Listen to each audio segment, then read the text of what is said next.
అందరికీ నమస్తే అండి. రాష్ట్రంలో ఒక పెద్ద ఓట్లు స్కామ్ బయటపడింది. 2021 ఏప్రిల్లో తిరుపతి ఎంపీ స్థానానికి ఉప ఎన్నికలు జరిగాయి. సో ఆ ఉప ఎన్నికలు జరుగుతున్న రోజే, పోలింగ్ జరుగుతున్న రోజే చాలా పెద్ద గొడవలు జరిగాయి. అక్కడ దొంగ ఓటర్లు ఎక్కువ మంది క్యూలో ఉన్నారు. నాన్ లోకల్ వాళ్ళు ఫేక్ ఐడి కార్డులతో, ఫేక్ ఓటర్ ఐడి కార్డులతో లైన్లో ఉన్నారు ఓట్లు వేయడానికని ఒక పెద్ద గొడవ జరిగింది. ప్రతిపక్షాల వాళ్ళు ఎక్కడికెక్కడ దొంగ ఓటర్లను పట్టుకున్నారు, వాళ్ళని పంపించేశారు. సో దీని మీద ఎన్నికల కమిషన్కి ఫిర్యాదులు వెళ్లడంతో ఎన్నికల కమిషన్ సుదీర్ఘ విచారణ చేపట్టింది. ఏదో షార్ట్కట్లో విచారణ చేయలేదు, మొదట్లో పెద్దగా సీరియస్గా తీసుకోలేదు. కానీ ఎప్పుడైతే కోర్టు వరకు ఇష్యూ వెళ్ళడం, ఆధారాలు చాలా స్ట్రాంగ్గా ఉండడంతో ఎన్నికల కమిషన్ విచారణ చేపట్టింది. సో ఆ విచారణలో సంచలనమైన వాస్తవాలు బయటకు వచ్చాయి. నిజమే, దొంగ ఓట్లు నిజమే.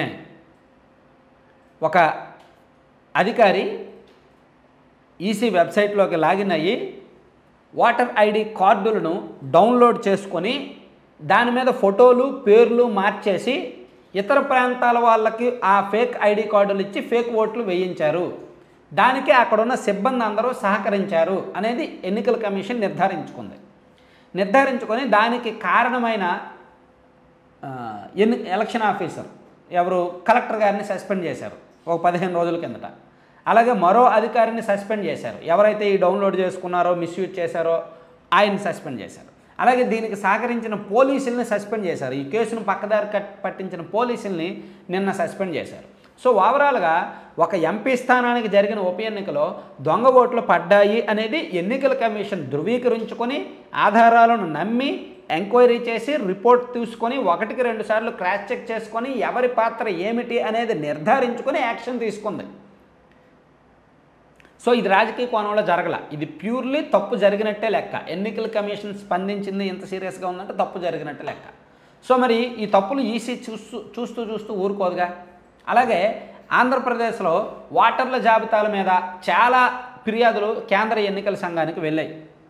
ఫేక్ ఓట్లు ఉన్నాయని, దొంగ ఓట్లు ఎక్కడికక్కడ ఉన్నాయని, అలాగే అర్హుల ఓట్లు తొలగించారని చాలా ఫిర్యాదులు ఉన్నాయి. సో అందుకే కేంద్ర ఎన్నికల సంఘం మన రాష్ట్రంలో జరిగిన ఈ తతంగం పట్ల ఆశ్చర్యపోయిందంట.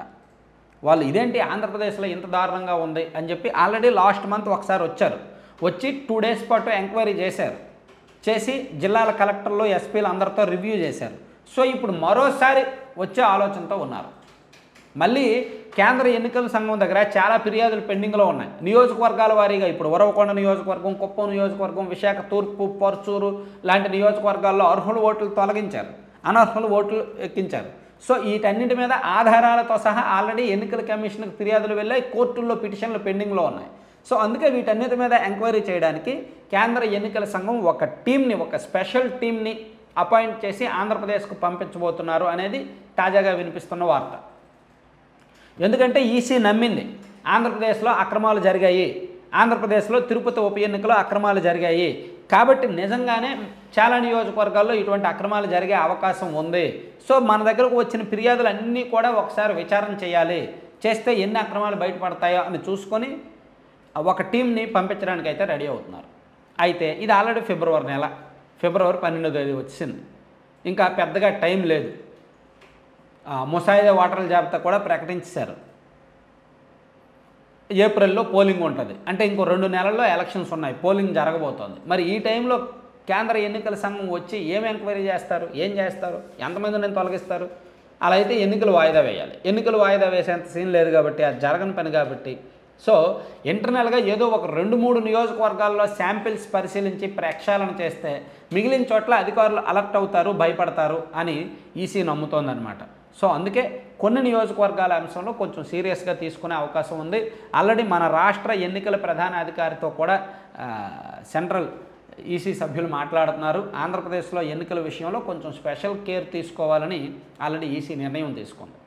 సో ఒకవేళ టీడీపీ, బీజేపీ, జనసేన పొత్తు కన్ఫర్మ్ అయితే, బీజేపీ కూడా టీడీపీ ప్లస్ జనసేనతో కలిస్తే మాత్రం ఆంధ్రప్రదేశ్ ఎన్నికల సంఘానికి సంబంధించే మార్పులు మొదలవుతాయి.